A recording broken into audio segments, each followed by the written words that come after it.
Todos tienen sus apuntes, ¿sí? Ahí vieron que en los apuntes hay unas rayitas así del lado derecho. Eso no es una falla de la impresora, sino que es ahí donde pueden tomar apuntes. ¿Ok? Y lo primero que les quiero pedir es que ahí, o si les queda mejor en su propio cuaderno, donde ustedes quieran, pero escriban una frase o dos frases de situaciones que a ustedes les enojan. Situaciones reales, no las inventen, ¿eh? Nadie lo va a ver, o sea, no es para entregar. Quiero que lo tengan anotadito ahí en su cuaderno. Una frase, dos frases, una situación, dos situaciones que a ustedes los enojan. Piensen, a ver, por ejemplo, qué sé yo, estoy esperando a alguien y ese alguien llega tarde y lo único que dice, lo que pasa es que la reunión que estaba antes terminó más tarde y entonces vine más tarde a la reunión que tenía con vos. Hay personas a las cuales esa situación los enoja, ¿no? Bueno, ese puede ser un ejemplo. Ustedes pongan alguna situación que a ustedes les enoja. Vamos, rapidito.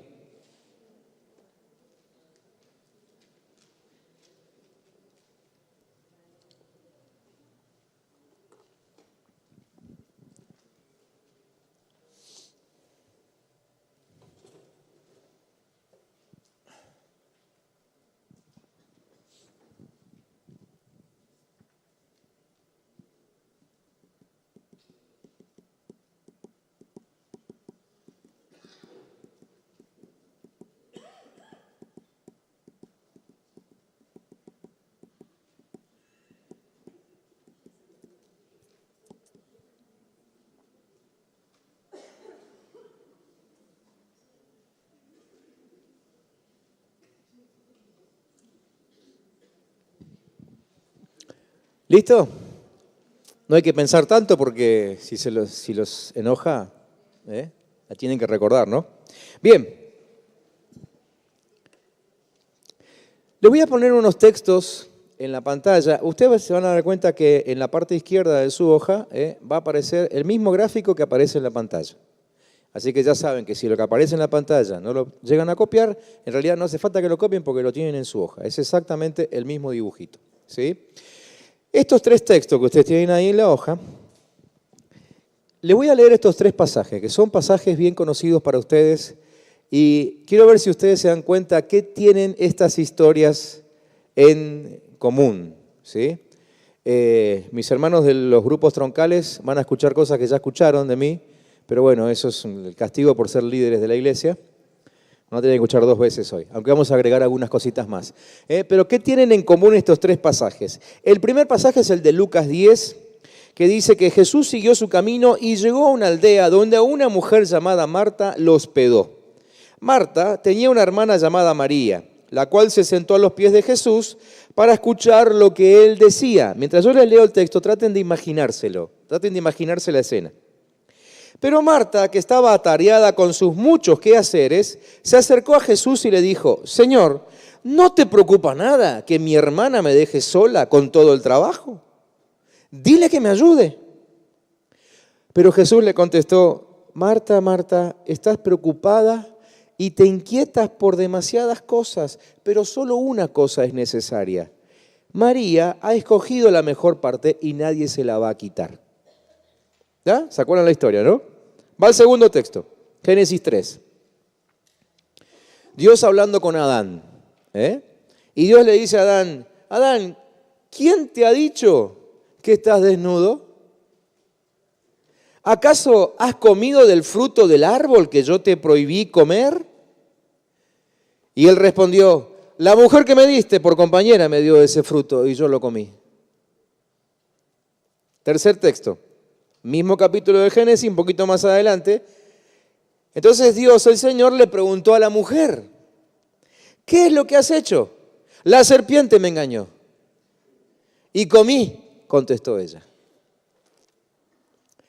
Tres pasajes que tienen algo en común. A ver si ustedes identifican qué es lo que tienen en común. Acá hay, en los tres pasajes hay por lo menos un protagonista, ¿no es cierto? ¿En qué rol o papel ven ustedes al protagonista de cada una de las tres historias? Víctima. ¿no? Víctima. Hoy vamos a hablar acerca de la victimización. Vamos a hablar acerca de la victimización. Y estos textos que les acabo de leer, tienen mucho que ver con seguramente algunas historias que ustedes han escuchado por ahí. Por ejemplo, la del tigrecito o la del leoncito, porque hay 2 versiones, o 3, o 10, no sé cuántas hay. Pero dicen que una tigresa que estaba preñada vio una manada de ovejas, ¿sí? Y obviamente quiso comerse una de esas ovejas y se abalanzó encima de una, pero el esfuerzo que ella tuvo que hacer para cazar la oveja, a causa de su estado de preñez, ¿sí?, hizo que se muera, y en ese mismo momento parió un tigrecito. El tigrecito cuando nace, claro, se ve rodeado de ovejas, y entonces empieza a andar con las ovejas y al poco tiempo el tigrecito era una oveja más. Y balaba como las ovejas y todo ese tipo de cosas, ¿no? Un día se acerca un tigre macho grande y ve la escena y se indigna. Entonces lo caza al tigrecito del cogote, se lo lleva a un lago y lo hace verse en el espejo del agua y le dice, fíjate bien lo que sos, no sos una oveja. Sos un león, y entonces, un tigre, perdón. Y entonces empezó a enseñarle a rugir, ¿no? El tigrecito primero no lo lograba hacer hasta que por fin logró hacerlo, ¿no?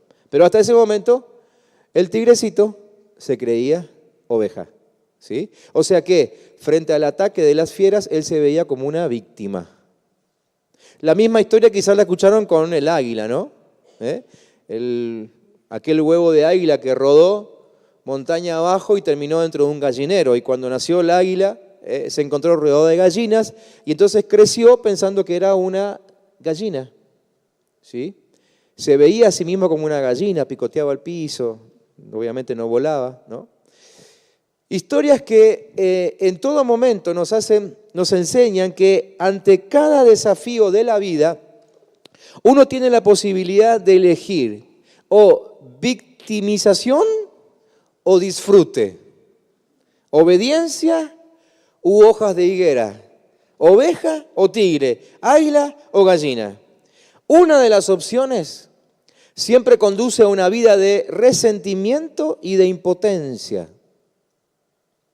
mientras que la otra nos lleva a una vida de una libertad extraordinaria, ¿no? Por supuesto, la pregunta es ¿cuántas veces nos encontramos a nosotros mismos actuando de una forma totalmente reactiva al ambiente, ¿no? Inconscientemente, reaccionando al ambiente, ¿no? Es decir, nos encontramos diciendo cosas que luego lamentamos, ¿les pasó? O haciendo cosas de las cuales después nos arrepentimos, ¿sí? ¿Se acuerdan de alguna experiencia en que ustedes hayan dicho algo de lo cual se arrepintieron y hasta el día de hoy todavía se siguen arrepintiendo? ¿Sí? ¿La pueden anotar ahí también en su hoja? Si tienen miedo que alguien se lo lea, escriban en código Morse o no sé, en clave, hagan un puntito, rayita, guión, o sea, una paréntesis, ¿sí? En rasgos estenográficos.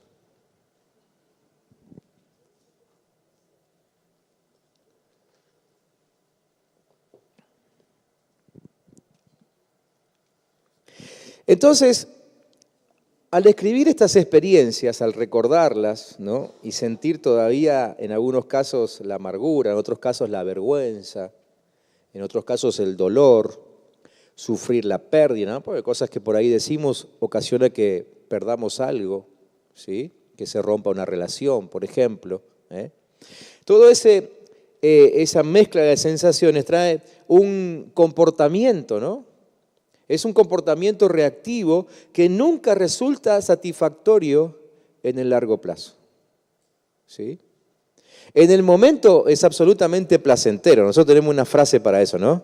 La frase es, le canté las 40. ¿Vieron cómo uno disfruta cuando uno dice esa frase? A ver, díganlo conmigo, le canté las 40. ¿Vieron? Es una frase que produce mucho disfrute, pero la verdad es que a la larga siempre nos termina trayendo problemas. ¿sí? Situaciones frente a las cuales les reaccionamos, ¿no? Esto es como cuando, por ejemplo, todo lo que les quiero decir en esta introducción, es como cuando, por ejemplo, no sé, tengo estas hojas aquí y se caen al piso, ¿no? ¿Por qué creen ustedes que se cayeron al piso estas hojas? A ver, ¿cuáles son las teorías acá entre los filósofos, físicos que tenemos aquí? ¿Las tiré? ¿Vos viste que las tiré? ¿Qué otra teoría hay? La ley de la gravedad. Muy bien. ¿Qué otra cosa? No calculé el espacio. Le erré a la mesa, ¿sí?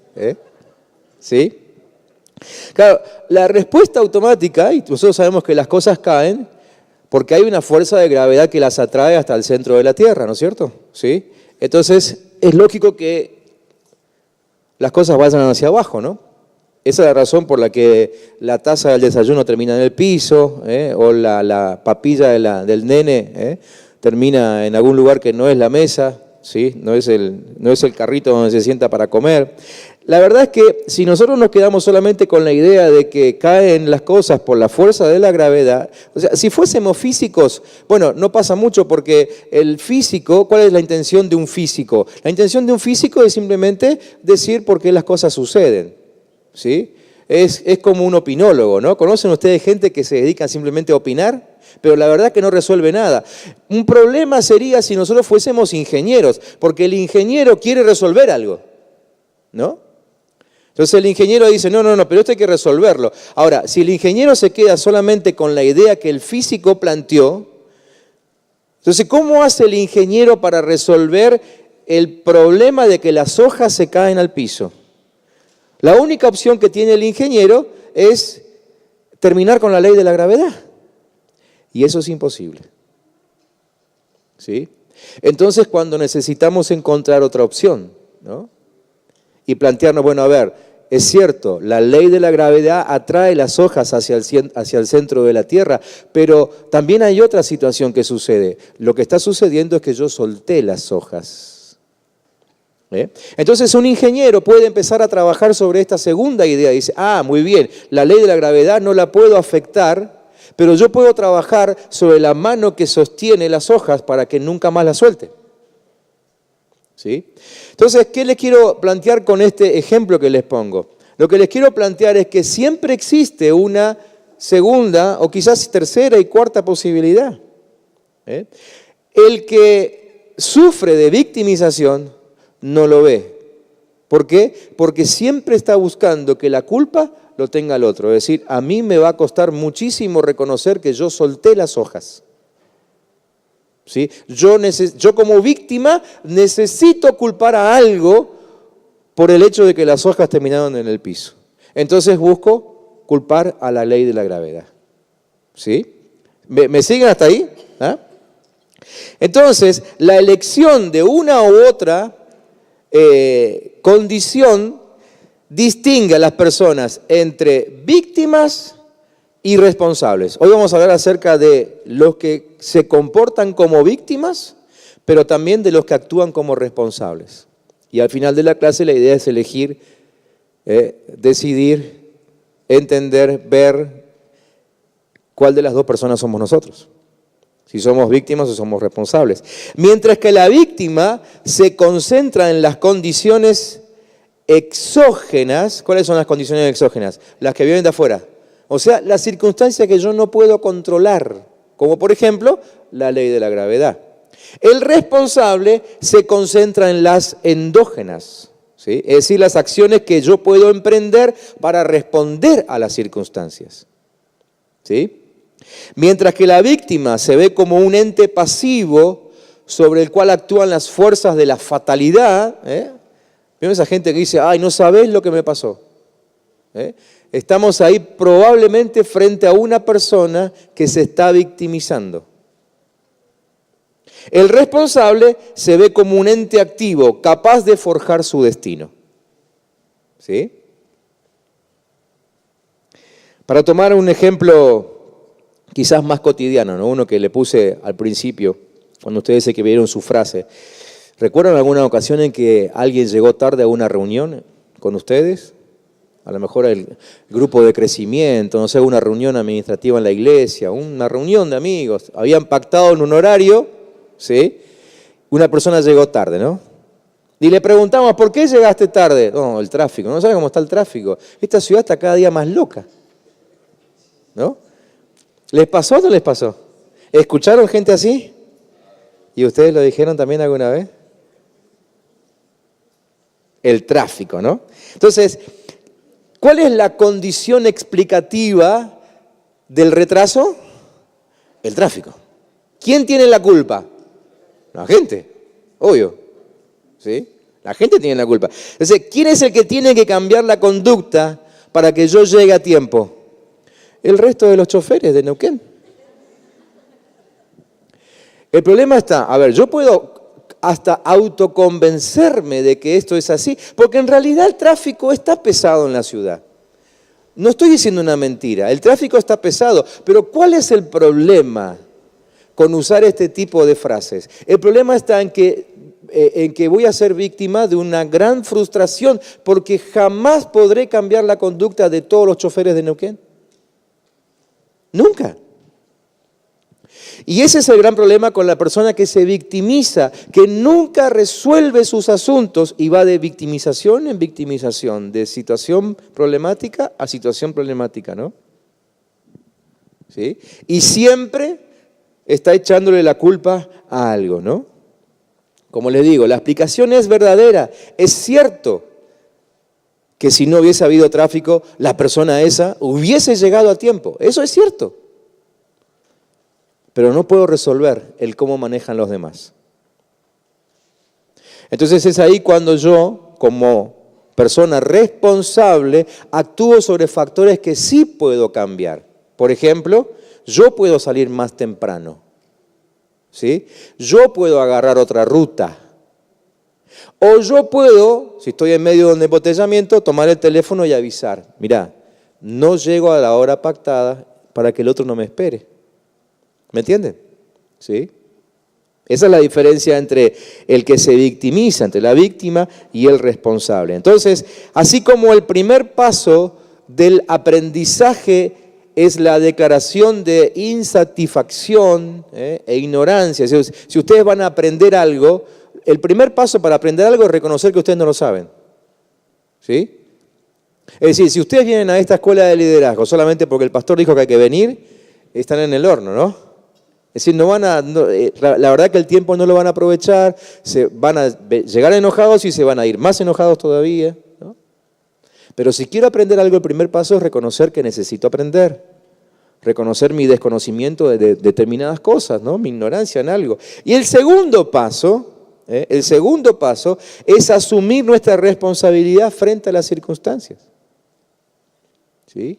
Es decir, inmediatamente después de reconocer que hay cosas que yo no las sé o no las puedo hacer, el segundo paso es asumir mi responsabilidad frente a las circunstancias. Entonces, no se trata de negar las condiciones externas que uno enfrenta. Es decir, las condiciones externas son reales. No digo que el tráfico no exista. No digo que, como dice el dicho que ya se hizo popular, ¿no? La violencia es una sensación. No, la violencia, la agresividad es real. Ahora, ¿me voy a quedar toda la vida quejándome por la violencia de la gente que me rodea? ¿O puedo yo hacer algo con los factores míos internos para no sufrirla? ¿Sí? Esa es la gran pregunta. Hoy nos toca trabajar con gente que está literalmente como empantanada en sus circunstancias y no sabe cómo salir de ahí. No sabe cómo avanzar. Y entonces el círculo de su vida se tornó en un círculo vicioso donde siempre están echándole la culpa a otro, ¿no? Si no es este gobierno, es el anterior. Y si no es el anterior, y será el gobierno que viene, ya algo de culpa tiene. Todavía no son gobierno, pero ya tiene culpa de algo, ¿no? Y así seguimos enroscados, ¿sí?, en las circunstancias externas que nunca las vamos a poder cambiar, ¿sí? Necesito empezar a cambiar las internas. Con eso tiene que ver la responsabilidad. Tenemos que trabajar sobre los factores en los cuales sí podemos influir, ¿no es cierto? Es decir, para aquellos que se imaginan la vida como si fuese un juego de truco, ¿no? Es decir, aquellos que saben jugar al truco o a cualquier otro tipo de cartas así, sabe que no se puede elegir las cartas que te van a tocar, ¿no es cierto? Y si solamente te quedás quejando porque te tocaron las cartas que te tocaron, primero que ya te descubren las cartas que te tocaron, y segundo que no vas a poder concentrarte en hacer un buen juego, ¿sí? Es decir, las cartas que me tocaron, esa es la condición exógena, la de afuera, la que yo no puedo cambiar. Me tocó esto, ¿ok? Lo mismo lo vemos en gente que dice, bueno, ¿qué va a hacer? Soy así porque mirá dónde nací, fíjate dónde me tocó nacer a mí, mirá la familia que tengo, ¿no? Si hubiese nacido en el barrio donde naciste vos, mi vida sería diferente. ¿Se dan cuenta? Esa es la gente con la cual tenemos que trabajar. Gente que está simplemente mirando las condiciones exógenas que no van a cambiar nunca. En vez de decir, bueno, a ver, estas son las cartas que me tocaron jugar. Me voy a concentrar para hacer el mejor juego que pueda con las cartas que me tocaron jugar. ¿Sí? Imagínense si Jesús hubiese crecido, y un día su madre, una noche de mucha lluvia, decide sacar el álbum de fotos y le muestra las fotos del lugar donde nació. Dice, y Jesús le hubiese dicho, acá nací, en un pesebre, rodeado de vacas, con olor a bosta. No, olvídense, yo así no puedo ser el salvador del mundo.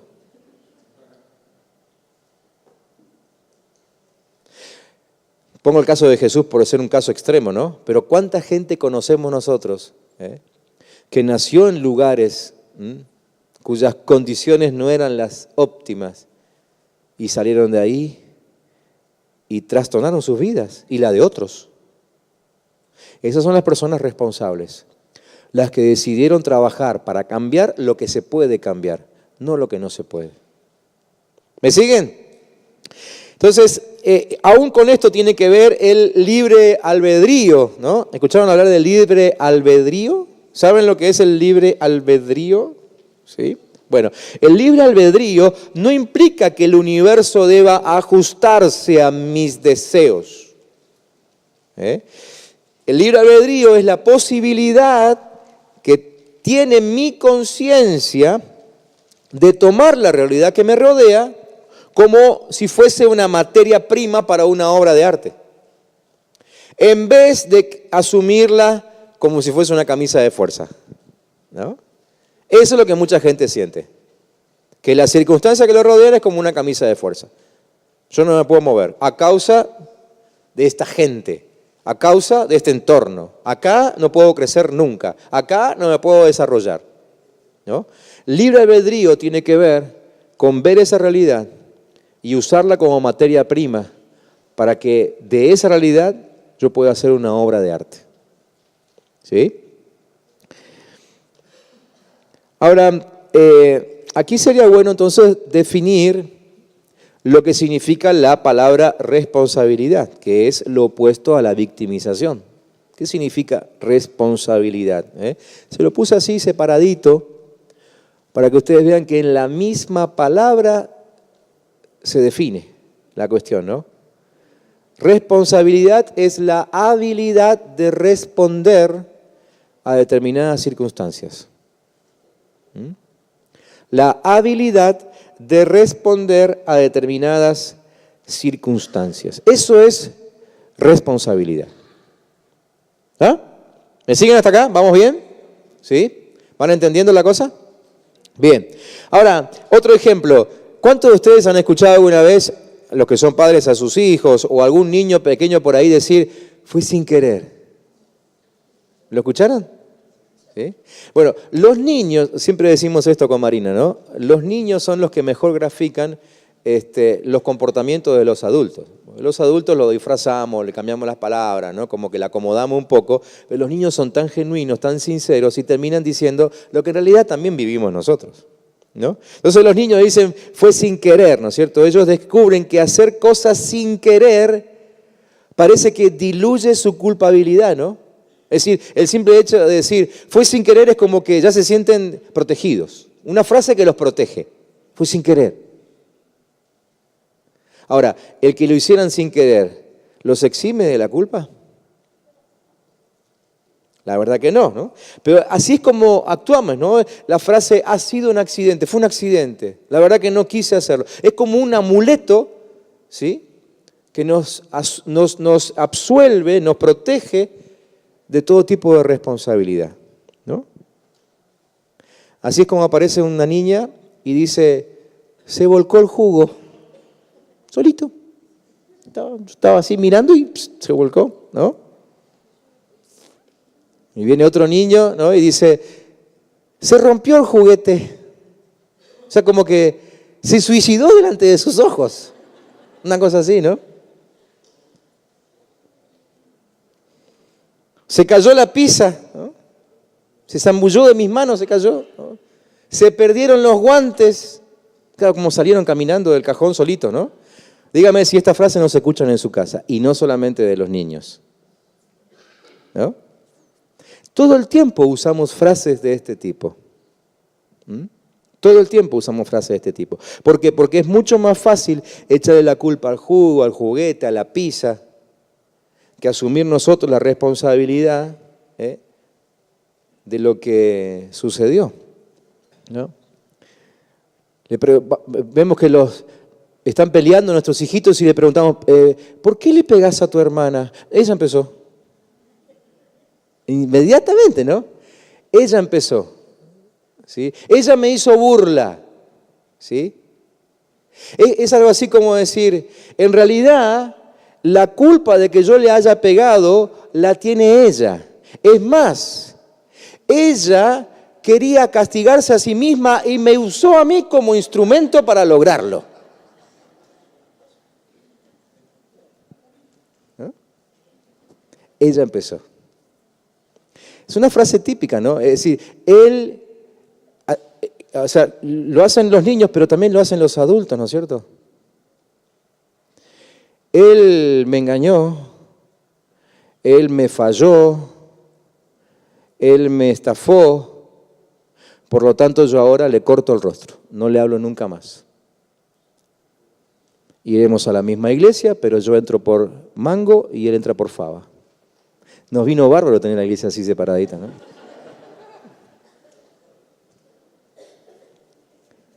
¿Sí? Esto es victimizarse, ¿no? Como que no hubiese posibilidad de elección, ¿no? Y entonces hoy nos encontramos con este tipo de frases todo el tiempo en la calle, ¿no? A ver si ustedes reconocen alguna de estas frases. El sistema se cayó, ¿no? Solito. Se cayó el sistema, ¿no? El proyecto no se terminó a tiempo. ¿Ve? La reunión se demoró. Subió el dólar. ¿No? ¿No les pasó cuando hicimos ahí el ejercicio ese del principio, que obviamente yo también lo hago con ustedes, el ejercicio cuando voy preparando la clase?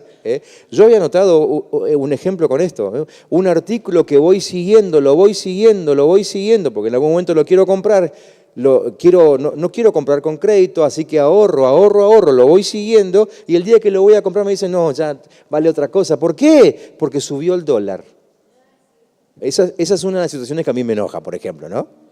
Subió el dólar, no hay ningún responsable. El dólar se pusieron de acuerdo entre todos los dólares y dijeron, hoy subimos. No se pudo establecer una buena comunicación, faltó apoyo, se perdió el objetivo, ¿sí? Estas son todas expresiones que tienen un factor común, que no hay sujeto con poder de acción. No hay nadie que pueda hacer nada, ¿sí? No hay nadie que pueda hacer nada. Entonces ustedes preguntan en la ventanilla, pero se cayó el sistema, está bien, pero no, ¿y nadie lo puede solucionar? No. No hay sujeto de acción. Todo eso tiene que ver con la victimización. Los acontecimientos son los que se desencadenan en forma desfavorable.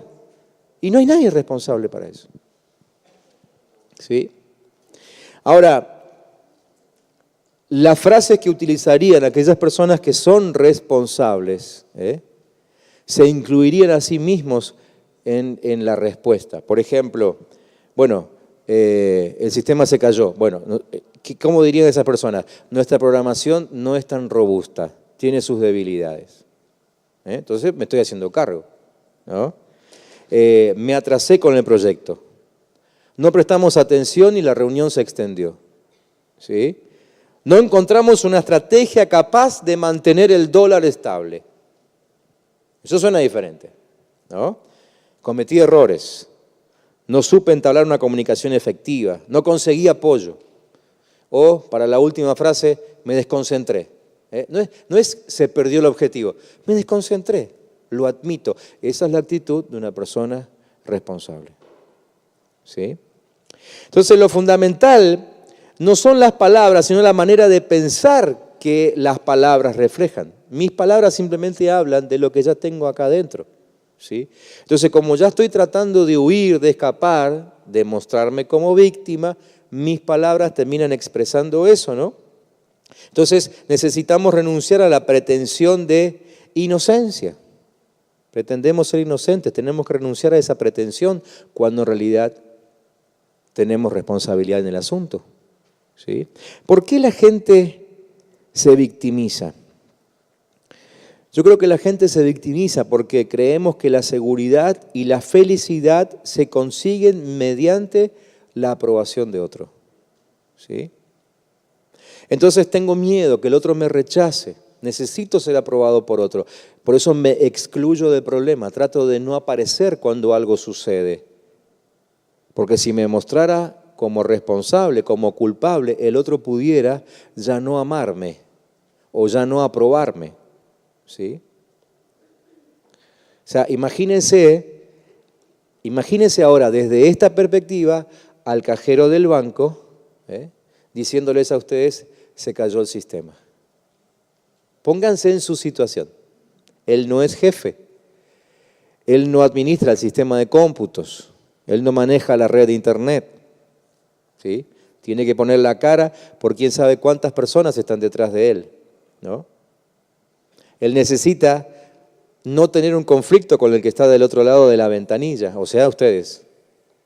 O sea, quiere quedar bien con ustedes. Entonces, ¿cuál es la mejor explicación? El sistema se cayó, no hay responsable.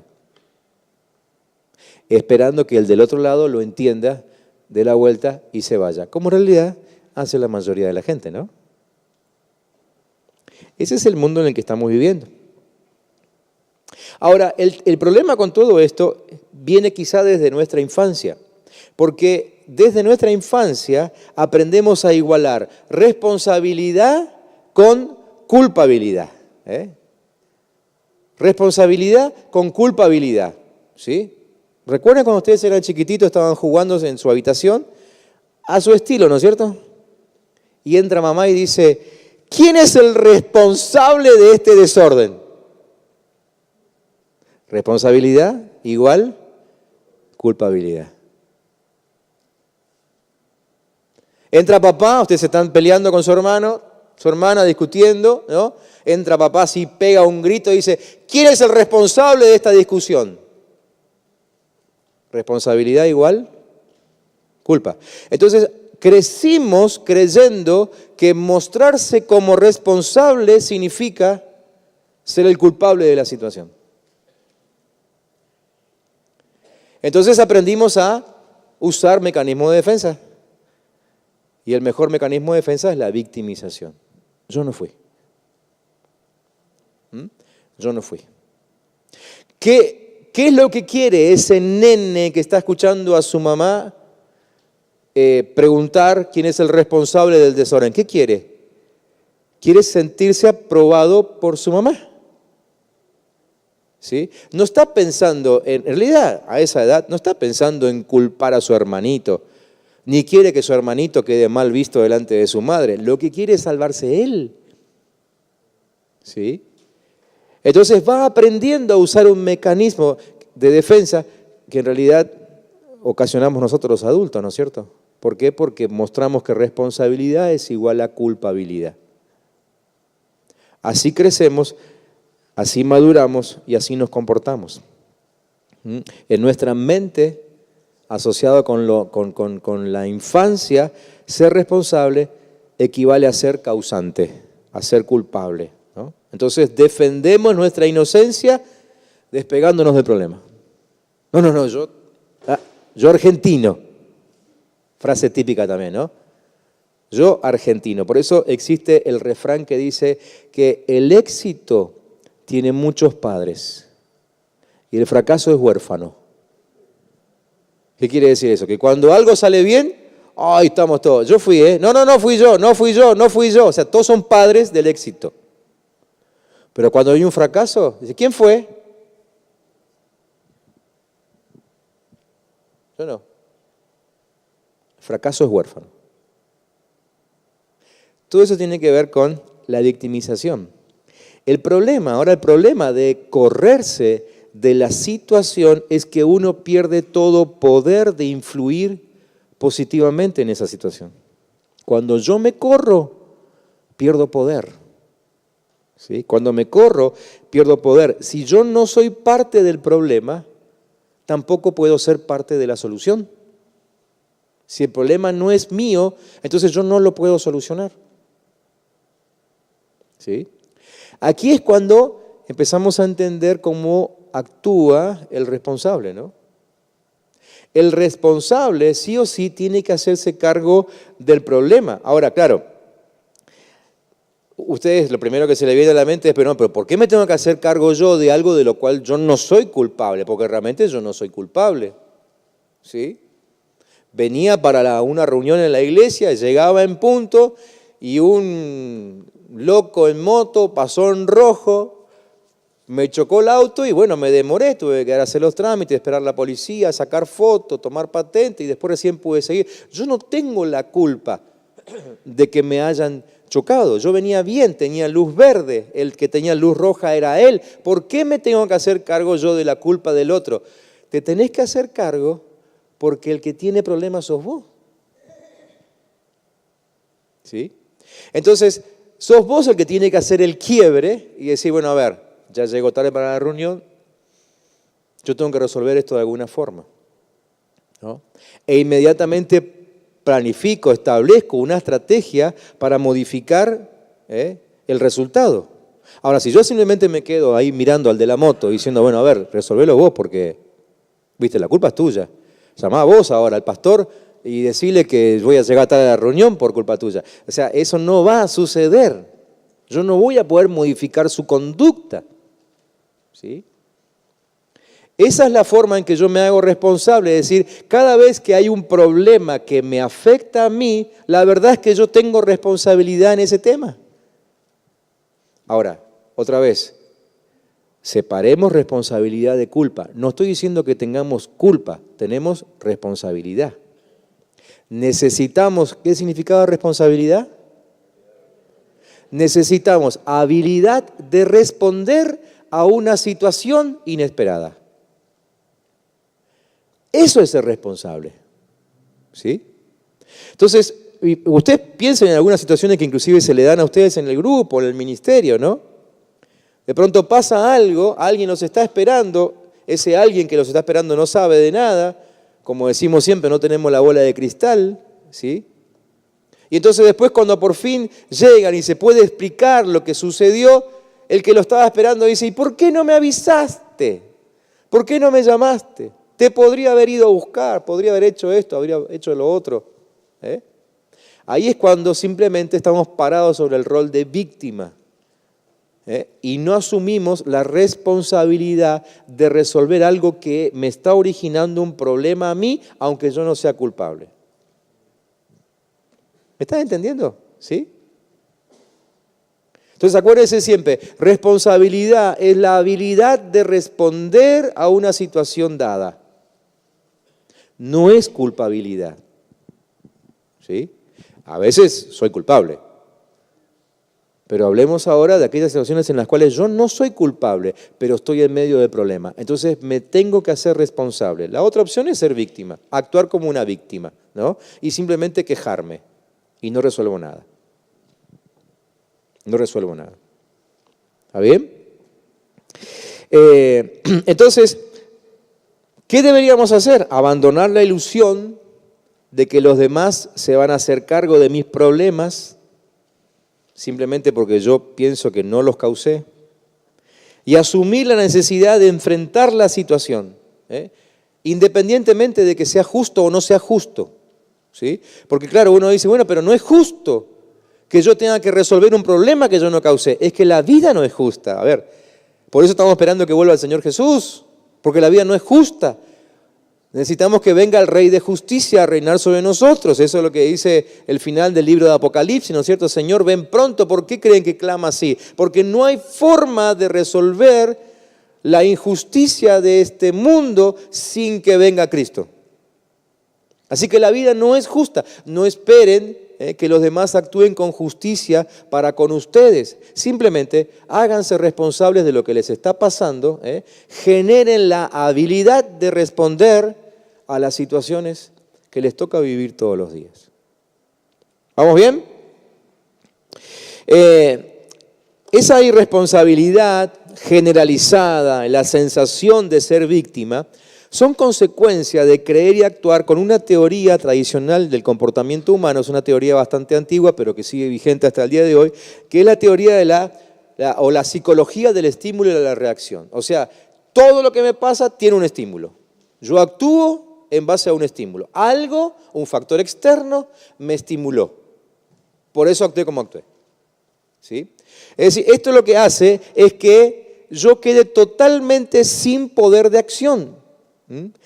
Esta teoría niega el libre albedrío, o sea, mi libertad de generar materia prima a partir del problema, la niega. Y esta teoría es la que genera ese espíritu de victimización que constantemente vemos en el mundo y lamentablemente en la iglesia también. ¿Sí? Capaz que lo vemos en nuestra propia familia, ¿no es cierto? Entonces, por ejemplo, pongo un ejemplo para entender esto, preguntar a la gente, ¿por qué atiende el teléfono? ¿Sí? ¿O por qué detiene su auto? La mayoría de la gente responde que atiende el teléfono porque suena y detiene el auto porque la luz se puso en rojo. Parece obvio, ¿no? ¿Sí? Ahora, dígame, ¿cuántos de ustedes, estando en medio de una reunión, les sonó el teléfono y lo atendieron? Levántenme la mano. Nada más que 5. Todos los demás no atienden el teléfono, están en medio de la reunión, ¿sí? Muy bien. Ahora, mantengan la mano arriba. Ahora, de los que están con la mano arriba, les pregunto, ¿en cuántas reuniones, o cambio la pregunta, han estado en reuniones en las cuales les sonó el teléfono y no atendieron? Levanten la otra. Muy bien, bájenla. Entonces, a ver, la cosa que es fácil. Entonces, nosotros que levantamos la mano no podemos decir que atendemos el teléfono porque sonó. Porque hubo veces en que sonó y no atendí. Entonces, depende de quién llame. ¿Eso qué significa? Que yo decido cuándo atiendo y cuándo no atiendo. ¿Sí o no? Muy bien. Vamos con otra preguntita para clarificar un poquito más. ¿Cuántos de ustedes manejando se encontraron con un semáforo en rojo y frenaron? Dejen la mano arriba. ¿Cuántos de ustedes frente a un semáforo en rojo alguna vez no frenaron? Levanten la otra mano. Entonces, pregunto, uno le dice, bueno, pero ¿por qué frenaste? ¿Por qué frenás? Y porque está en rojo. Pero hubo otras situaciones en las que estaba en rojo y no frenaste. Entonces, todo esto termina enseñándonos esto, que en realidad yo soy el que decide. ¿Por qué cuando estoy en una reunión hay determinadas llamadas que atiendo? Porque la llamada que estoy recibiendo en ese momento me interesa más que la reunión en la cual estoy participando. Cuando te llaman y vos no atendés, el de al lado se pone nervioso porque suena, vibra, ¿no? Y te dice, che, ¿por qué no atendés? No es importante. Entonces la otra sí, era más importante que la reunión en la cual estás. Ahora ya saben, si alguien atiende el teléfono en medio de la reunión de grupo de crecimiento, es porque esa persona considera que ese llamado es más importante que lo que ustedes están enseñando. Porque cada uno decide. Cada uno decide. Entonces la teoría del estímulo-reacción no es cierta. No es que yo no simplemente reacciono a un estímulo externo, ¿sí?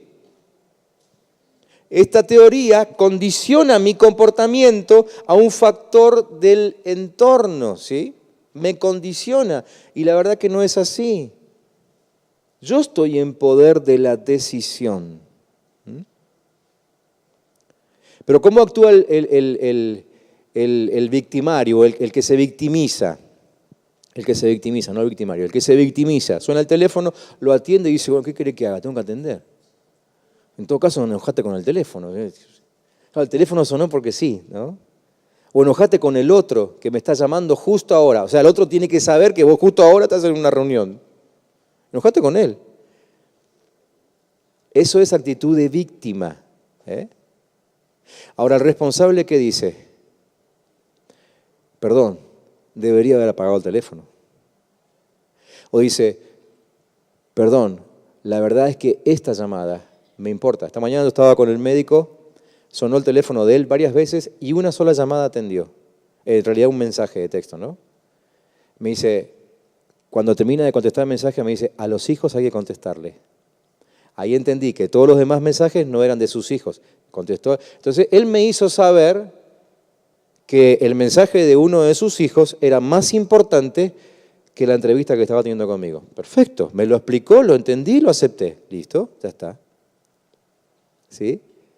Eso hace un responsable. ¿Sí? Es decir, se incluye en la respuesta, ¿me entienden? ¿Me van entendiendo en todo esto? ¿Sí? Tenemos la decisión. Entonces, todo comportamiento... A ver, ¿por dónde voy yo con la...? ¿Ya me pasé este cuadrito? No, estamos bien.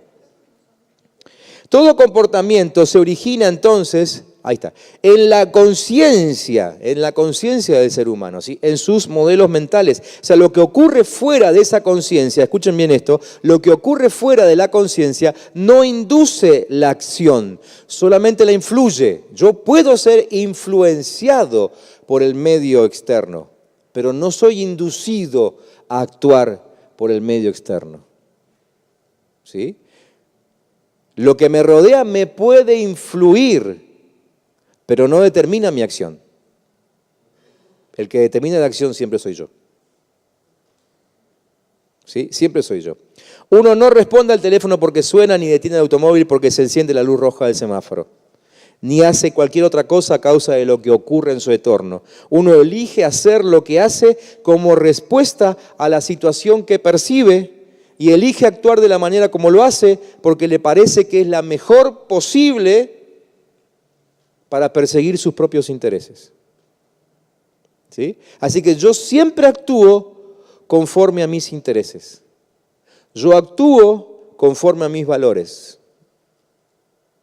Acuérdense, lo modificable está adentro, ¿sí? No afuera. Los hechos externos no son estímulos, son simplemente información. Son información. El problema ahora radica en que nuestra mente automatiza las respuestas después de un tiempo y entonces siempre terminamos actuando de la misma forma. ¿Sí? A ver si podemos ver un video.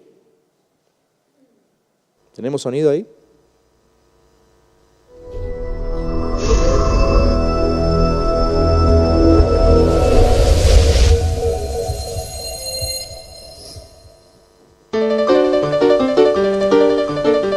Un grupo de científicos puso a 5 monos en una jaula.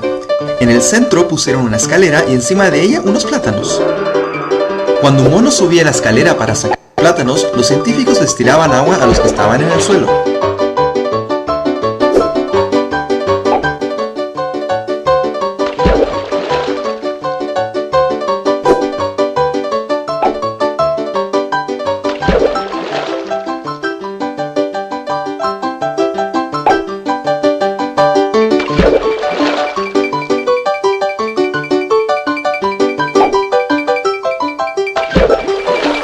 Después de un rato, cuando un mono iba a subir la escalera, los otros lo agarraban a combos.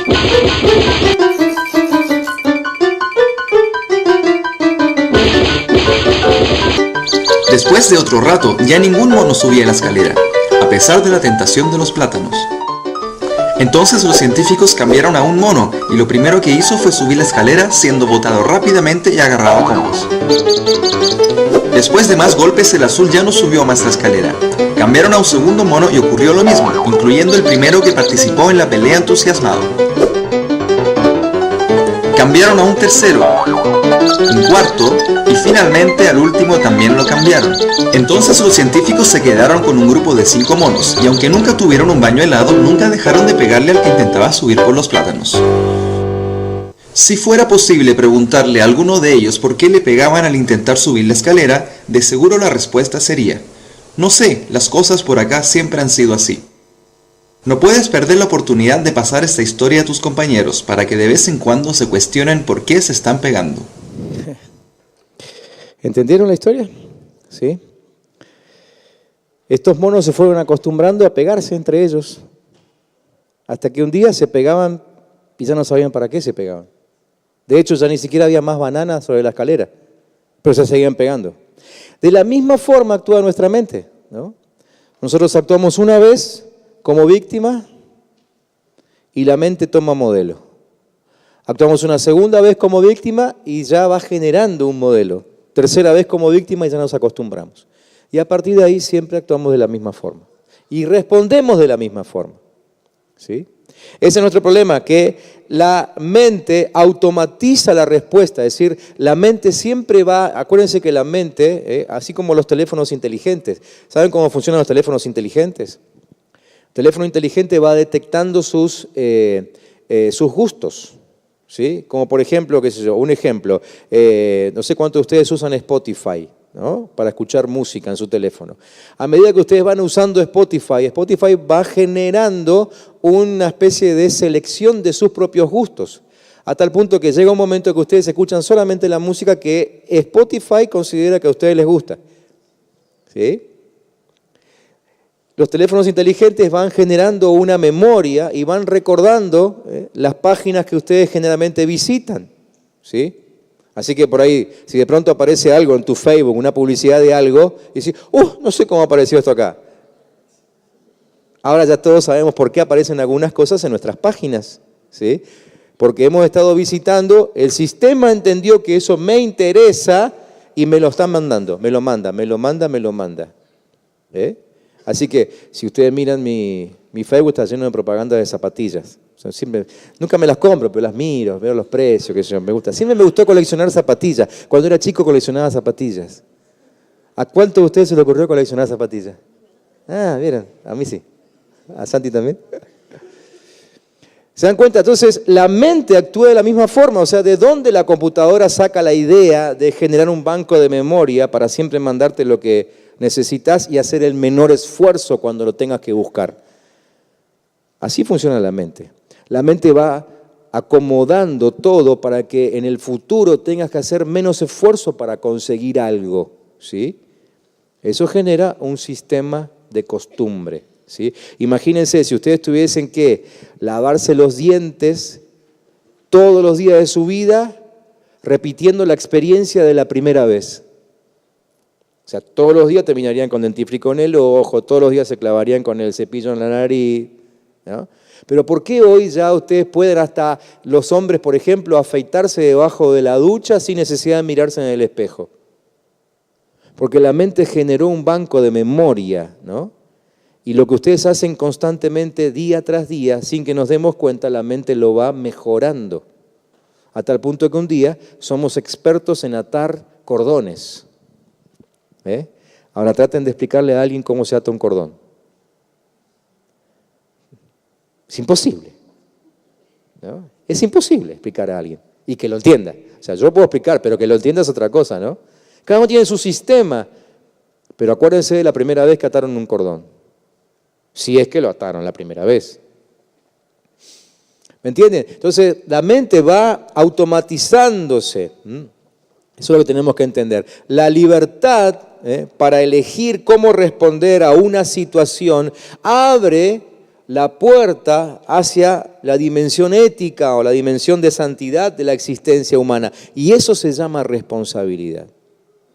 ¿Sí? Eso se llama responsabilidad. Uno siempre es capaz de elegir en forma incondicional su comportamiento. Siempre. Siempre tenemos la posibilidad de elegir. Un autor que me gusta mucho y que les recomiendo leer es Viktor Frankl. Él es un judío austríaco, psiquiatra, que vivió en un campo de concentración durante mucho tiempo, y ahí en ese campo de concentración él vio asesinados a sus padres, a sus hijos, violaron a la mujer delante suyo y luego la asesinaron también. Es decir, él vio cómo se destruían sus vínculos, y ahí en medio del campo de concentración él quedó solo y absolutamente sin raíces, es decir, sin ninguna relación con ningún pariente, ni hacia arriba ni hacia abajo, ¿sí? No tenía nadie, nada. Pero en uno de sus libros, que se llama El hombre en busca de sentido, que se lo recomiendo, está en internet, él cuenta cómo los alemanes controlaban hasta su respiración, ¿sí? Pero él dice esto: descubrí dos cosas. Primero, no importa lo que te hicieran, no podían controlar la actitud frente a los hechos. Así que siempre estoy en control de mi actitud. La actitud lo es todo, decía Viktor Frankl. Él enseña que la actitud es un arma sobrenatural de Dios. Si bien él no lo dice con estas palabras, pero uno lo lee desde la perspectiva cristiana, y se da cuenta de que la actitud que tengamos con Dios nos abre o nos cierra el cielo. ¿Sí? La actitud lo es todo. Él decía en su libro: créate un futuro magnífico en Dios. No dejes de soñar con un futuro mejor. Evidentemente él lo hizo, porque a diferencia de la mayoría de los que compartieron con él el cautiverio, él salió vivo. ¿Sí? De hecho, una de las historias que él cuenta, dice que habían hecho hacer una larga fila de judíos, y allá en la punta había un comandante nazi, ¿sí?, que supuestamente apoyaba su codo en una de sus manos, pero en realidad en esta mano él con el dedo indicaba izquierda o derecha. Y entonces, a medida que iban pasando los judíos, él indicaba con su dedo a los soldados si esa persona tiene que ir a la izquierda o a la derecha. La mayoría iban a la izquierda. Él entendió, por alguna sugerencia que le habían hecho, porque se comentaban cosas dentro del campo de concentración, que le convenía ir a la derecha. Y él vio que los que iban hacia la izquierda, en general, todos tenían algún tipo de imposibilidad física.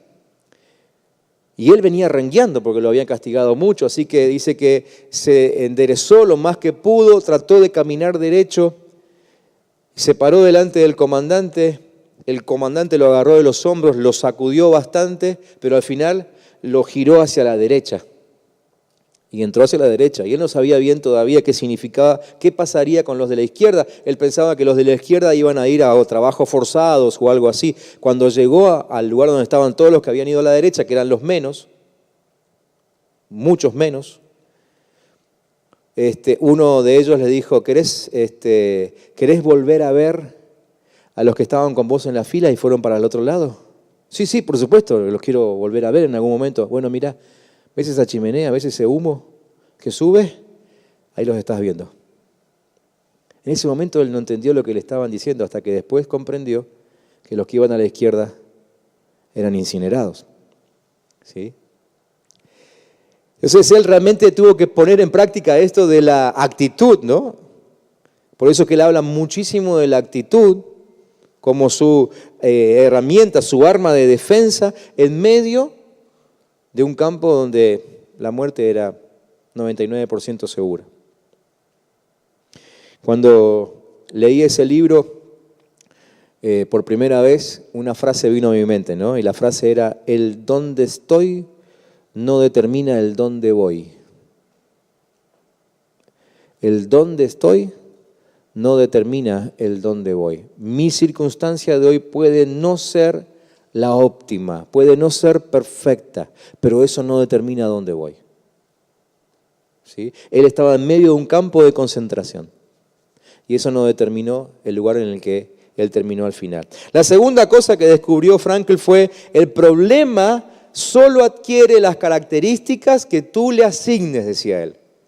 El problema solo adquiere las características que tú le asignes. O sea, por eso Pablo, después de leer ese libro, yo entendí que por eso Pablo dijo que había sido golpeado, maltratado, perseguido, pero él decía: pero todo lo puedo en Cristo que me fortalece. O sea, el problema solamente tiene el tamaño que yo le doy. ¿Sí? Por eso para Pablo nunca fue un problema que lo castiguen, que lo quieran matar, que lo golpeen, que lo escupan, que lo encarcelen. ¿Sí? Volviendo a Frankl, él escribía un párrafo en su libro, dice: hombres que iban de barracón en barracón consolando a los demás, o sea, cautivos también, ¿no? Dándoles el último trozo de pan que les quedaba. Puede que fueran pocos en número, pero ofrecían pruebas suficientes de que al hombre se le puede arrebatar todo salvo una cosa, la última de las libertades humanas, la elección de la actitud. La elección de la actitud personal ante un conjunto de circunstancias para decidir su propio camino. Y allí siempre había ocasiones para elegir, a diario. A todas horas se ofrecía la oportunidad de tomar una decisión que determinaba si uno se sometería o no a las fuerzas que amenazaban con arrebatarle su yo más íntimo, la libertad interna, que determinaban si uno iba o no iba a ser el juguete de las circunstancias, renunciando a la libertad y a la dignidad para dejarse moldear hasta convertirse en un recluso típico. Él había decidido que él no iba a ser un recluso típico. Su actitud marcó la diferencia. ¿Sí? Entonces, claro, uno mira la época en la cual estamos viviendo hoy y nos damos cuenta que algunos hoy consideran que los valores y el comportamiento virtuoso, ¿no?, es como una especie de lujo accesible solamente para aquellos que no tienen problemas. ¿No? ¿No les pasó a ustedes de encontrarse o de escuchar gente que les cuenta, ¿no? Bueno, vos decís esto, decís aquello, porque no te toca vivir donde vivo yo, ¿no? Entonces, cuando uno intenta, con la gente a la que ministramos, intenta decirle: bueno, pero vos deberías abandonar la mentira, deberías abandonar el robo. La respuesta es: claro, pero vos lo decís por el lugar donde vivís vos. Andá a vivir donde vivo yo y vas a ver que vas a tener que mentir, vas a ver que vas a tener que robar, ¿no? Entonces, los valores quedan supeditados solamente a ¿quiénes? A los que nunca tienen problema. Esa es la sociedad en la cual vivimos hoy y esa es la gente a la que estamos recibiendo en nuestros grupos de crecimiento. ¿Sí? Gente con espíritu de victimización que ya automatizó su mente para contestar, escudándose de la situación en la que viven. ¿Sí? Bueno, gente a la que tenemos que enseñarle a ser responsable, ¿no? Entonces, el responsable es el que tiene la posibilidad de conseguir paz interior. El responsable.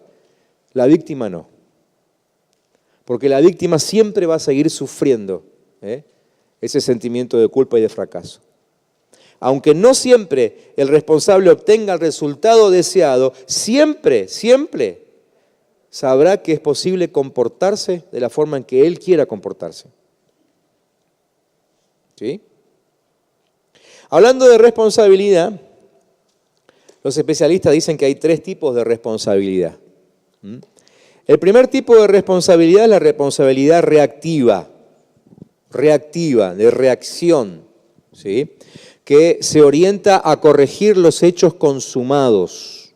¿Sí? Por ejemplo, frente a un accidente industrial, se hace lo posible por minimizar el daño, ¿no?, en vez de buscar quién fue el culpable. O sea, esto es responsabilidad reactiva, ¿no? Hay sistemas en determinadas industrias que funcionan en base a una responsabilidad reactiva.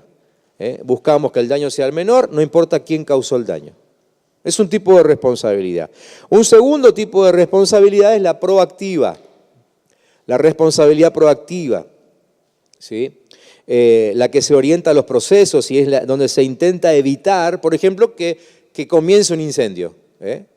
Proactiva, se intenta de que el incendio nunca suceda, ¿no es cierto? Entonces, determina algunas acciones para hacer que todo el mundo tiene que lograr, ¿sí? Para que nunca haya un accidente en la planta, en la industria, en donde estén trabajando, ¿no es cierto? Eso es responsabilidad proactiva, ¿no es cierto? Pero existe otra responsabilidad que es la responsabilidad creativa.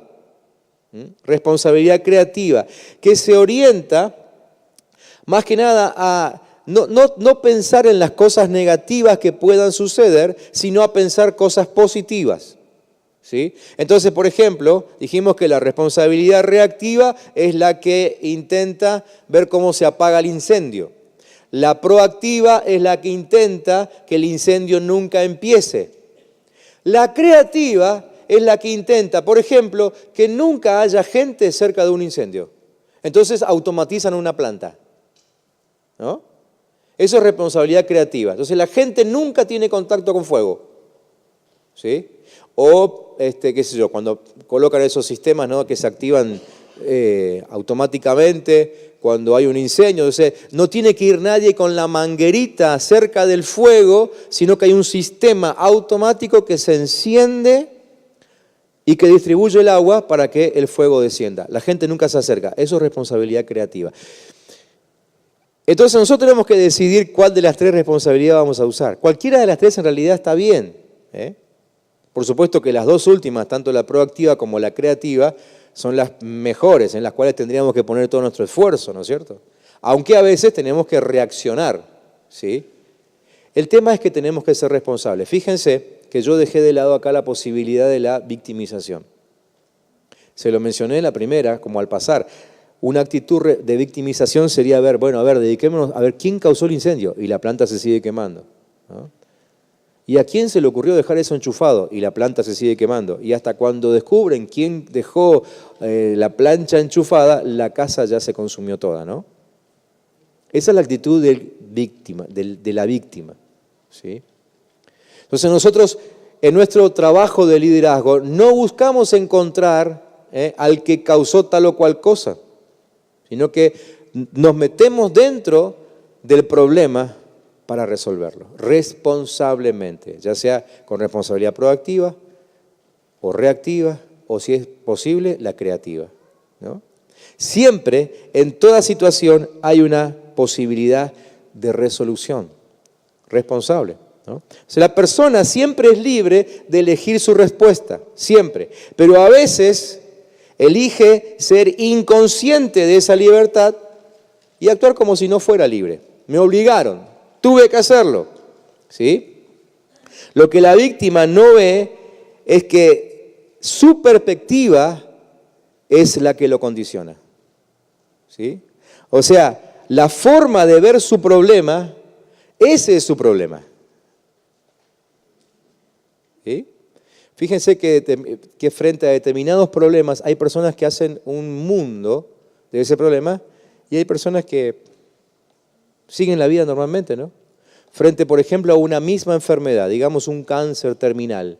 Hay personas que solamente con enterarse de que tienen un cáncer terminal, ahí se terminó su vida, aunque sigan viviendo físicamente, ¿no? A partir de ahí se despiden de todos, ya no tienen relación con nadie, se desaniman, viven depresivos. Obviamente eso acelera el ritmo de la enfermedad. Y hay otros que frente a la misma noticia siguen su vida normalmente. La acomodan un poquito, pues eso tiene que ver con la responsabilidad, ¿sí? Pero siguen adelante, es decir, el problema solamente tiene el tamaño que yo le asigne, como decía Frankl y como nos enseña el apóstol Pablo, ¿no? El problema solo tiene el tamaño que yo le asigne. Libertad no significa hacer lo que uno quiere. Libertad significa elegir frente a una situación dada la respuesta que más se ajusta a mis valores. Se lo repito, libertad no significa hacer lo que uno quiere. Libertad significa elegir frente a una situación dada la respuesta que más se ajusta a mis valores, ¿sí? Por eso los valores son tan importantes, ¿sí? Por eso es que nosotros debemos ajustar nuestros valores a los valores de Dios, ¿sí? ¿Cuáles son las cosas que más le importan a Dios? Esto lo hablamos en una serie pasada de la Escuela de Liderazgo y algunos de ustedes estaban. ¿Se acuerdan? Cuando Jesús dijo que toda la ley se resume en 2 mandamientos. O sea, ¿qué está diciendo ahí?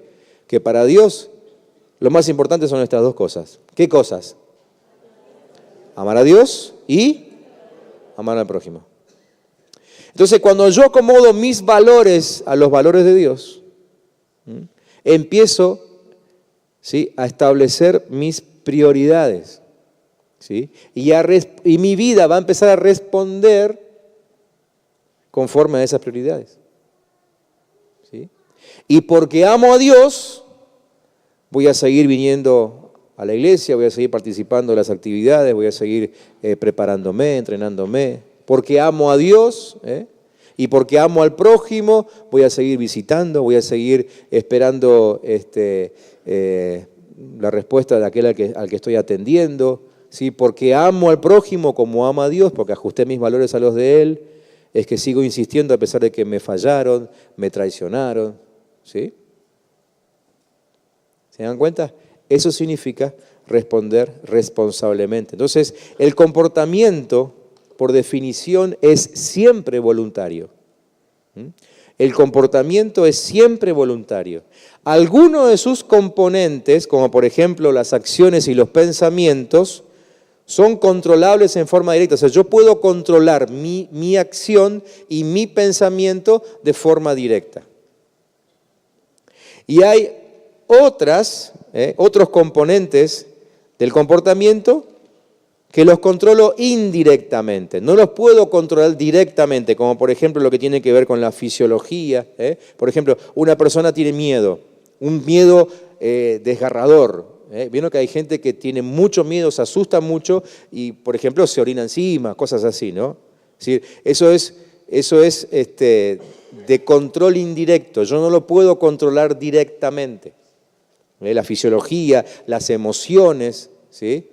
Como por ejemplo cuando llego a la ventanilla del cajero y él me dice, se cayó el sistema, siento como un hervor que me sube, ¿no? Eso es de control indirecto, eso yo no lo puedo controlar.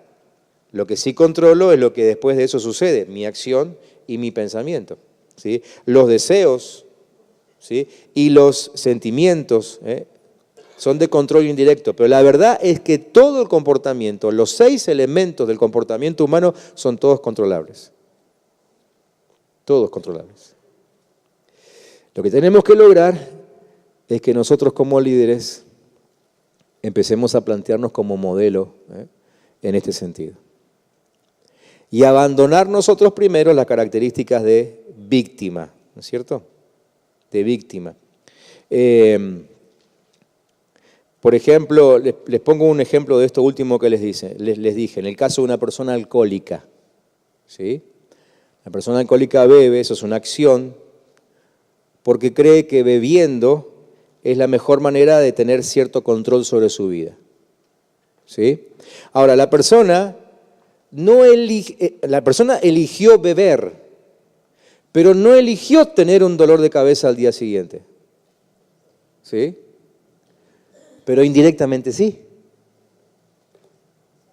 Indirectamente sí. Entonces, toda acción que nosotros podamos realizar tiene que ver con una decisión que yo tomé previamente. Toda.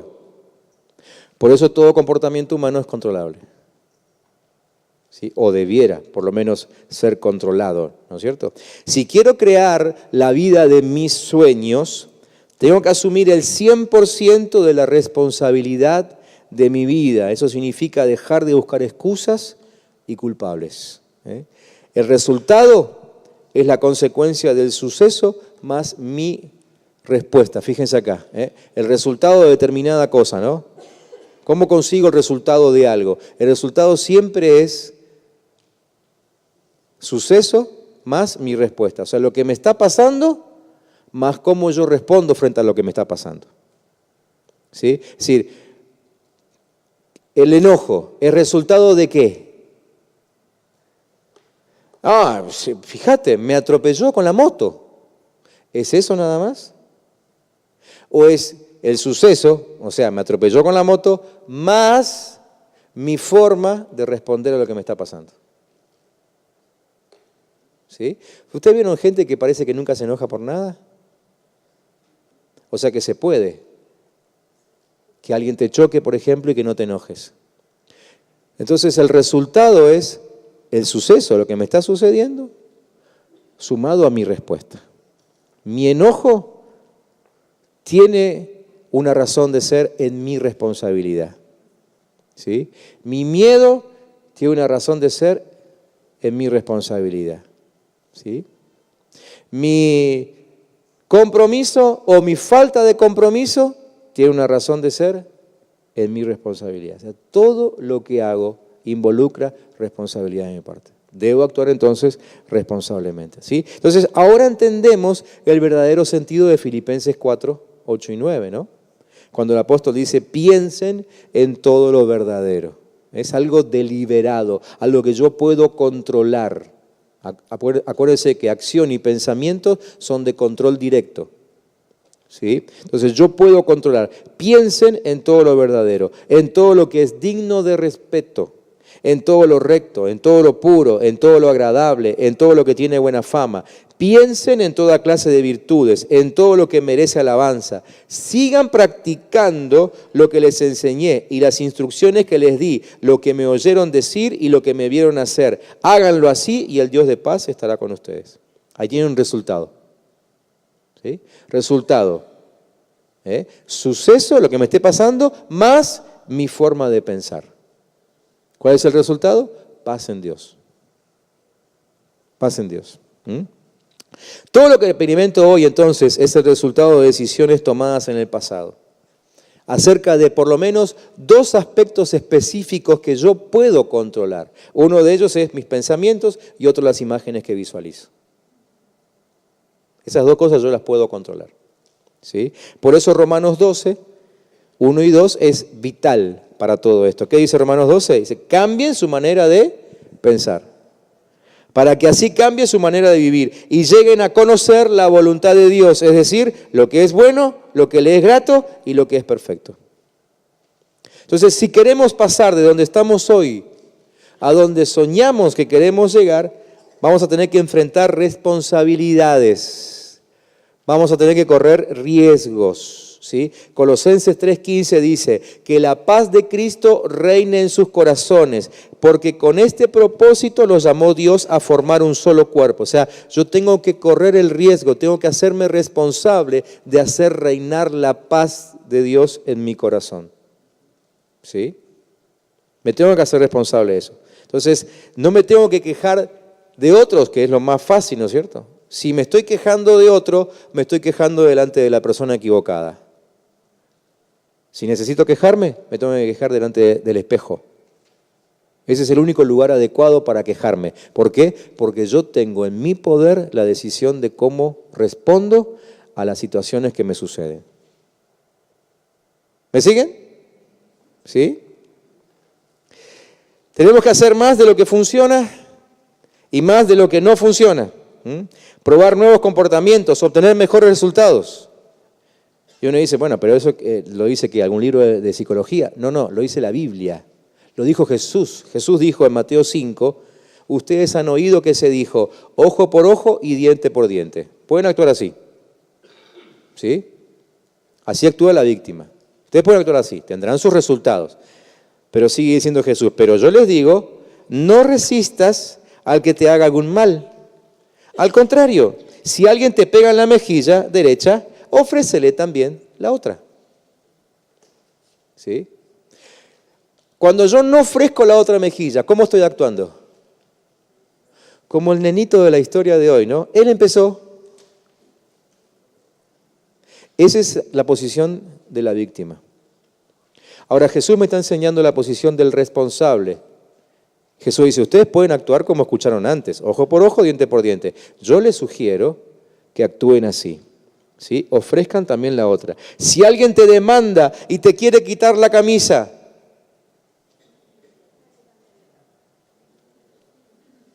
acá ya entramos en el ámbito de la justicia, ¿no? Si alguien me quiere quitar la camisa, a ver, ¿es justo que me quieran quitar la camisa? La respuesta es no. Me voy a dejar quitar la camisa. Pero Jesús dice, no solo la camisa, que se lleve también el saco. Yo elijo cómo voy a actuar. ¿Sí? Si te obligan a llevar carga 1 milla, eso decía la ley, llévala 2. A cualquiera que te pida algo, dáselo. Y no le vuelvas la espalda al que te pida prestado. ¿Sí?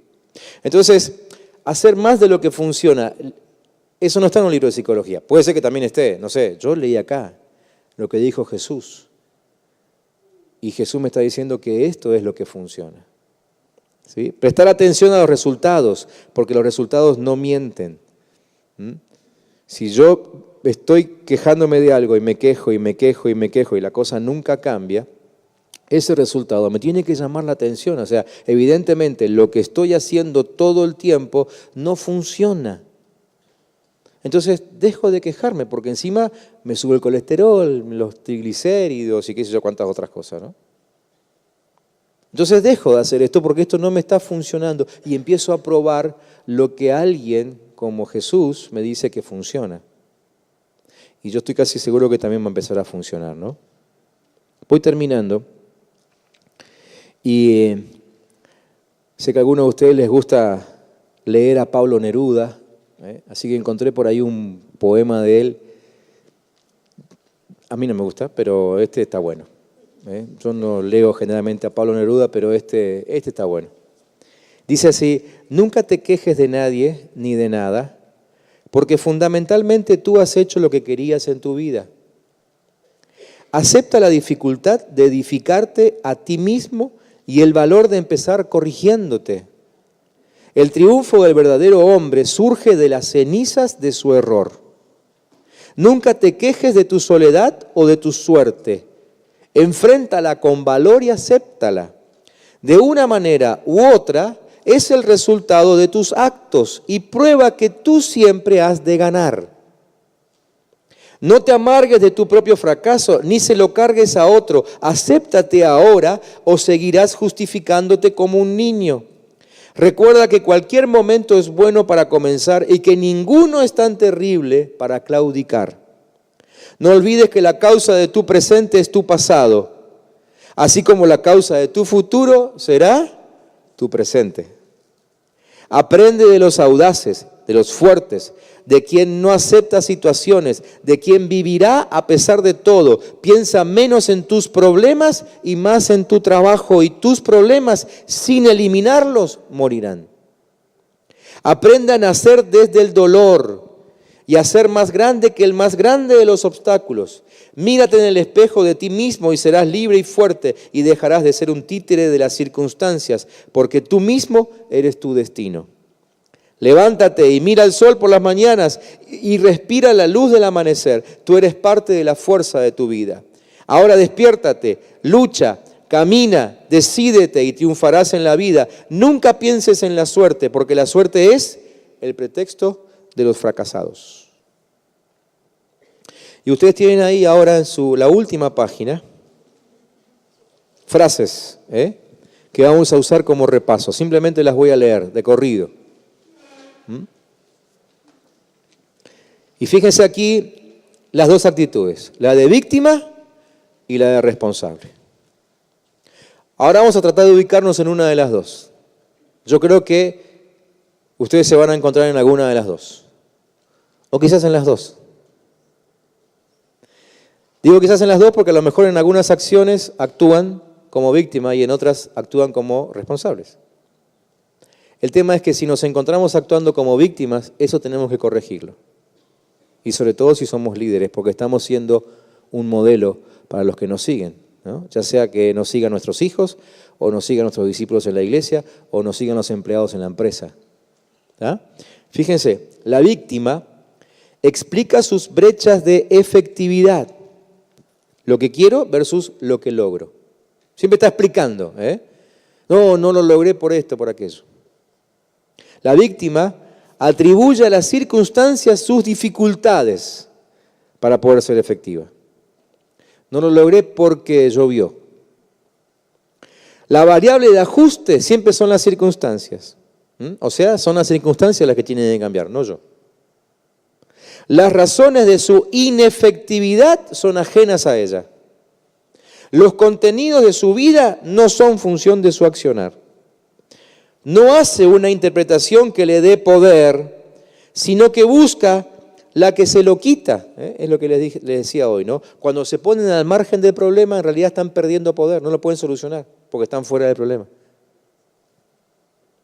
No se interroga a sí misma, se interroga sobre los por qué las cosas le suceden. ¿Conocen gente así que todo el tiempo está preguntando, pero ¿por qué a mí? Se excluye como sujeto de la oración. Habla en términos impersonales. ¿Sí? ¿Quién es el sujeto de la oración? ¿Se acuerdan? Oración, en literatura, lengua. ¿Quién es el sujeto? El sujeto es el que lleva a cabo la acción del verbo. ¿Sí? Bueno, la víctima siempre sale de ahí. Nunca es sujeto, por lo tanto, nunca es el que acciona el verbo. ¿Sí?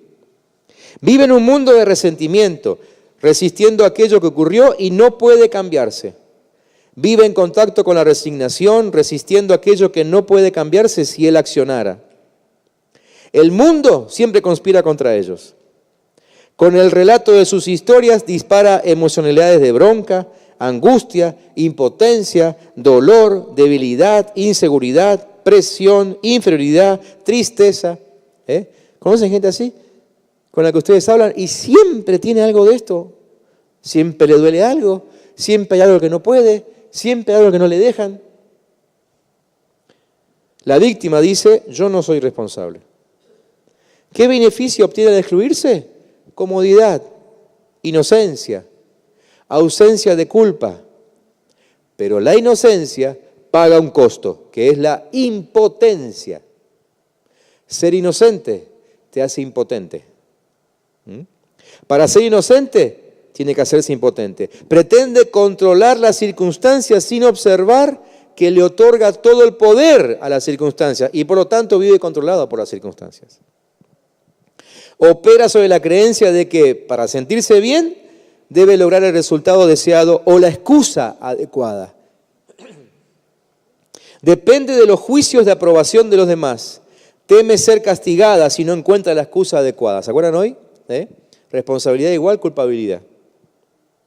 Depende de los juicios de aprobación de los demás. Teme ser castigada si no encuentra la excusa, ya lo leí. Los errores son observados como la confirmación de su falta de competencia y el porqué de la resignación del compromiso. No pude, para esa persona significa no puedo. O sea, si no pude antes, no voy a poder nunca. Víctima. Busca la satisfacción que los lleva a la inacción. Mantenerse en la caja. Ese es su único compromiso. O sea, ¿vieron esa gente que nunca se compromete con nada? Bueno, en realidad tiene un compromiso. Su compromiso es nunca salir de su caja. Nunca cambiar sus actitudes. ¿Sí? Apela a lo que desde su punto de vista es injusto, insistiendo en que los demás son los que deben actuar. Su pensamiento determina que los demás deberían actuar de manera distinta. Generalmente habla en tercera persona. Generalmente. Ahora, miremos al responsable. ¿Cómo vive el responsable? El responsable vive la responsabilidad como la habilidad de responder ante los desafíos que representan las circunstancias. Ve los errores como oportunidades de aprendizaje. Es sujeto de su discurso, ¿sí? Otra vez, ahí se lo puse, el sujeto en una oración es el responsable de llevar a cabo la acción del verbo. O sea, él se pone como sujeto en su propio discurso. Yo soy, yo lo voy a hacer. ¿Sí? Esto no tiene nada que ver con egocentrismo en este caso, ¿no? Reconoce que su accionar no fue suficiente para lograr los resultados que deseaba. No le echa la culpa a las circunstancias. La variable de ajuste es su accionar, o sea, lo que entiende que hay que cambiar es su acción, no las circunstancias. Al hacerse cargo de sus acciones, también se hace cargo de sus consecuencias. Se da cuenta que, dadas las circunstancias, no tiene las competencias para lograr los resultados que desea y abre un espacio para aprender lo que le falta. Si no lo logró, se adueña del resultado, observa el error y lo que le falta. Elige la responsabilidad no porque sea verdadera, sino porque le da poder. Elige ser responsable. ¿Sí? Es lo que decíamos hoy, es decir, hay veces en que tenemos la razón. Por ejemplo, cuando me chocó el de la moto. Yo no tenía la culpa. Es cierto, ¿sí? Pero entonces, el responsable, elige la responsabilidad no porque sea verdadera. O sea, yo no tuve nada que ver con el choque, pero elijo comprometerme con el asunto porque eso me da poder para resolverlo. ¿Sí? Imagínense el que simplemente espera que, bueno, ahora vos me chocaste, vos me arreglás el auto. Y podés estar 10 años esperando eso. En cambio, cuando yo digo, me chocaron, no tuve la culpa, pero yo sufro las consecuencias, así que mañana mismo lo meto al taller. Así actúa el responsable. Porque actuando con responsabilidad sobre algo en lo cual no fue culpable, soluciona su problema. ¿Sí? ¿Se dan cuenta por qué mucha gente no soluciona sus problemas? Porque nunca se compromete a ser responsable y siempre permanece buscando la culpa del otro y que se haga justicia. Observen las marchas de la justicia que se hacen. ¿Saben cuántas veces yo he visto la misma caripela ahí en la televisión, en el noticiero? Ayer pedía justicia por la muerte de aquel. Hoy pide justicia porque no hay luz en el barrio donde fue a vivir. En realidad fue a tomar, ¿no? Mañana pedirá justicia porque no hay semáforo en la esquina de...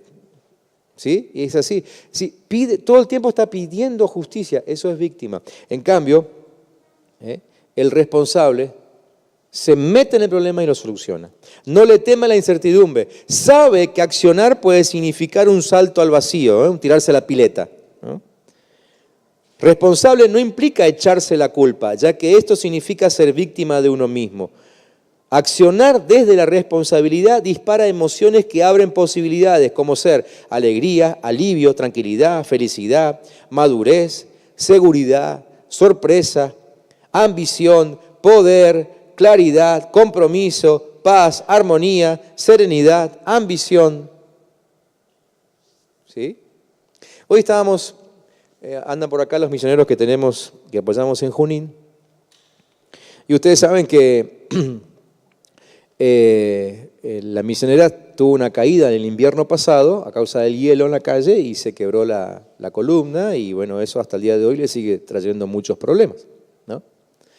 Pero la verdad es que nunca le escuchamos a la misionera diciendo por culpa del hielo, por culpa del intendente que no tiró sal en la calle, yo me caí. No, ella siempre asumió y se comprometió responsablemente en solucionarse el problema.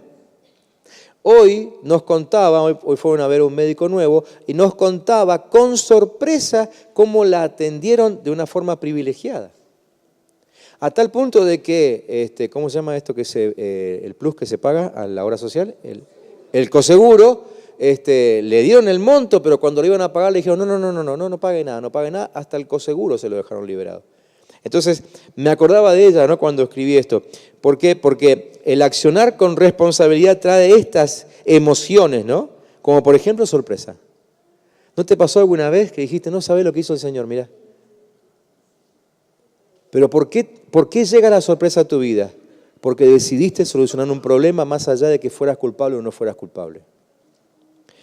El responsable se sabe autor, creador de su propia vida. O sea, entendamos bien, ¿no? Sabemos bien que el autor y el creador es Dios, ¿no?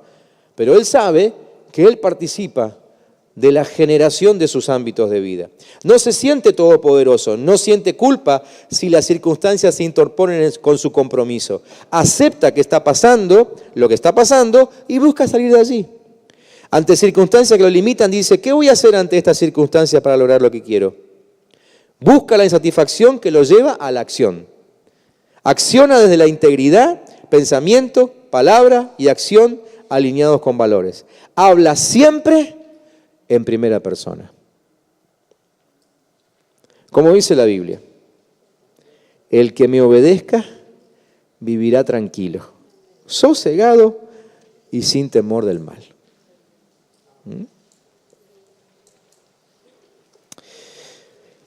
Yo quisiera que no terminemos hoy sin antes tomarnos unos minutitos de reflexión.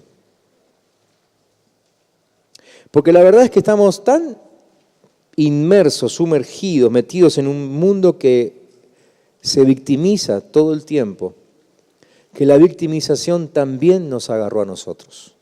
¿Sí? En algún momento todos hemos actuado como víctima y hemos hablado como víctima, ¿no? Pero la verdad es que no resolvemos nada con esa forma de actuar. Hoy estamos trabajando el último tema del primer pilar, ¿sí? Que es la salud del corazón. No porque sea el último tema, sino porque simplemente le queremos dar fin ya a esto para poder empezar con otro pilar. En algún momento volveremos otra vez a hablar sobre la salud del corazón. Pero entendí de parte del Señor que no podemos terminar en este tiempo de hablar de salud del corazón sin primero ubicarnos en la actitud de una persona responsable, de un hijo de Dios responsable. Y renunciar a ese espíritu de victimización en el cual está inmerso el mundo que nos rodea. ¿Sí? Ser consciente de aquellas cosas en las que nosotros hoy estamos actuando como víctimas, simplemente quejándonos, pidiendo justicia, buscando culpables, pero sin resolver absolutamente nada de nuestra vida, sin resolver nada. Yo les sugiero que después, en los próximos días, vuelvan a leer los apuntes más detenidamente.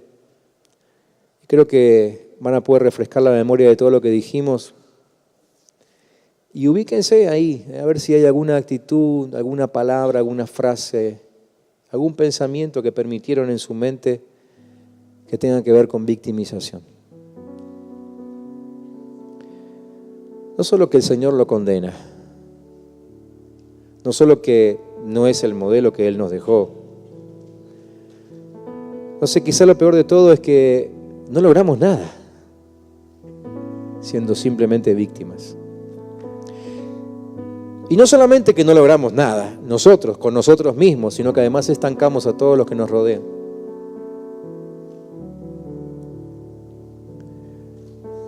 Así como ustedes alguna vez lamentaron la actitud de victimización de alguien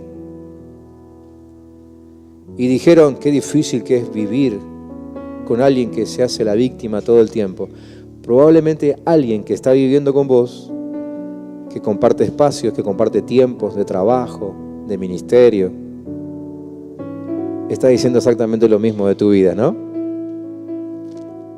Porque te escucha quejarte, porque te escucha dar vueltas siempre sobre lo mismo y nunca resolves. Hoy nos estamos dando cuenta, nos toca atender quizás un poco más que hace unos años atrás a personas que todo el tiempo están pidiendo administración, ayuda, ¿no? Pero no hacen lo que le aconsejamos. Necesitamos cortar con ese espíritu que está metido en la iglesia. Y la mejor forma de cortarlo es empezando por nosotros mismos. Revisándonos, ¿sí? Y no permitiendo que el espíritu de victimización se apodere de nosotros. Transformándonos en líderes responsables que controlan sus acciones y sus pensamientos y por ende controlan todo su comportamiento, que son capaces de establecerse como modelos delante de aquellos a quienes ministran, llámese discípulo, hijo, lo que sea, para que la nueva generación con la que estamos trabajando empiece a levantarse con un nuevo modelo. La verdad es que la generación que hoy con la cual nos toca convivir, es una generación que aprendió mucho de todo esto de la generación pasada, ¿no? Como lo de los monos, ¿sí? Hoy no solo hay hijos, sino que hay nietos que se quejan de cosas que ni conocen, ¿sí? Vayan a los cortes de ruta, agarren a los más jovencitos y pregúntenle, ¿por qué te quejas? Por falta de trabajo. Y pregúntenle después, ¿y qué es el trabajo? ¿Alguna vez trabajaste? ¿De qué trabajaba tu papá? ¿Y tu abuelo? No, mi papá y mi abuelo siempre tuvieron subsidios. No conocen el trabajo. Entonces, hoy ya estamos en medio de una generación que se queja de cosas que ni conocen. ¿Sí? Es más difícil todavía. Quizá con su abuelo podríamos decirle, bueno, pero escuchame una cosita, vos viste a tu papá, o sea, al bisabuelo, ¿no? Trabajando. Esa es una muy buena opción. Y el abuelo podría haber dicho, sí, tenés razón, me voy a dedicar a trabajar. Al nieto de hoy no le podemos decir, trabajá como tu padre. Rompete el lomo como tu abuelo. Ya tenemos una tercera generación que no sabe lo que es el trabajo. Entonces, la sociedad se ha transformado en una sociedad de victimización. El gran peligro es que se nos está metiendo a nosotros. Ya se nos metió, ¿no? Tómense tiempo para analizar las cosas que ustedes dicen. Tómense tiempo, anoten los pensamientos que ustedes suelen tener y compárenlos con esta lección, a ver si alguno de esos pensamientos y alguna de esas palabras no son palabras y pensamientos de una persona que se victimiza. Cuando descubran eso ya saben que el resultado es cero, nada, nulo. Ahí vas a estar el resto de tu vida, salvo que decidas pasar de ser víctima a ser responsable. ¿Sí? A tomar las circunstancias como parte de tu vida, aunque no tengas la culpa y aunque no sea justo. Pero es tu problema. Por lo tanto, lo tenés que resolver. No esperes que lo resuelva otro. Es tu problema.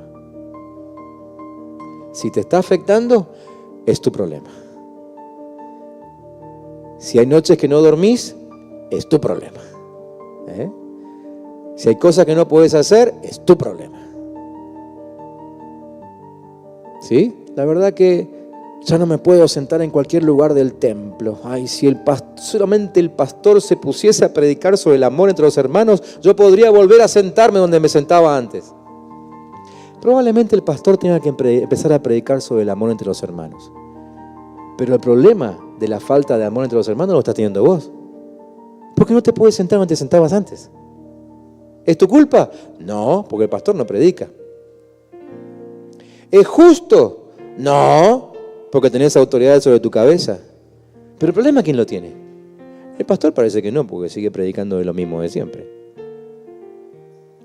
Si es tu problema, sé responsable y comprometete a resolverlo, aunque no tengas ni la culpa y aunque no sea justo. Amén. Cerramos los ojos y simplemente por las dudas, decí, Padre mío, yo renuncio a todo espíritu de victimización. Yo me declaro un hijo de Dios responsable. Es decir, con habilidad de responder a cualquier circunstancia, esperada o inesperada, justa o injusta, de la cual sea culpable o no. Pero abro mi espíritu para generar habilidad, para responder con los valores de Dios, con su amor, con su paz, con su paciencia. En el nombre de Jesús.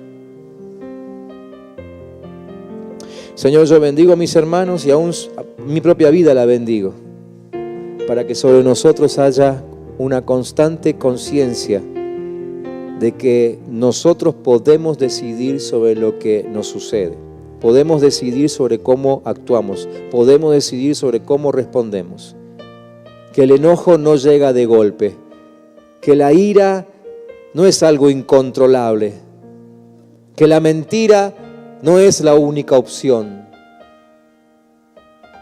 Señor, que tu Espíritu nos exhorte y nos haga ver que frente a cualquier situación que vivamos siempre existe la posibilidad de actuar como nos mostró Cristo Jesús. que el modelo de Cristo Jesús se establezca delante de nuestros ojos. En el nombre de Él oramos. Amén. Y amén. Que el Señor les bendiga mucho.